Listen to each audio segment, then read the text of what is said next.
Friends. அப்போ தான் உருளைக்கிழங்கு வேகும்.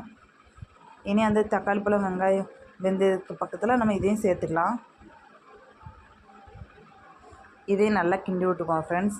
அப்போ தான் ஓரளவுக்கு அந்த இதில் உப்பு பிடிக்கும் ஃப்ரெண்ட்ஸ். இனி நம்ம கருவேப்பிலை சேர்த்துக்கலாம்.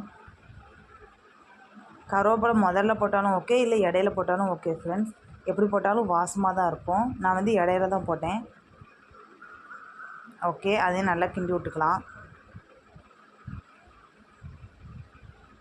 ஓகே, எல்லா இடமும் உப்பு பிடிக்கணும் ஃப்ரெண்ட்ஸ். உருளைக்கிழங்கு நல்லா வேகணும். அதுக்கு நம்ம நல்லா ஓரளவுக்கு கிண்டி விட்ருக்கணும். ஓகே, அப்படி கொஞ்சம் நேரம் வச்சுக்கலாம் ஃப்ரெண்ட்ஸ். சிம்மில் வச்சு தான் நம்ம இது பண்ணணும். ஓகே ஃப்ரெண்ட்ஸ், நம்ம வந்து அதை மூடி வச்சுக்கலாம். அப்போ தான் உருளைக்கிழங்கு வேகும். நம்ம லோ ஃப்ளேமில் தான் வைக்கணும். ஓகே ஃப்ரெண்ட்ஸ், நம்ம இனி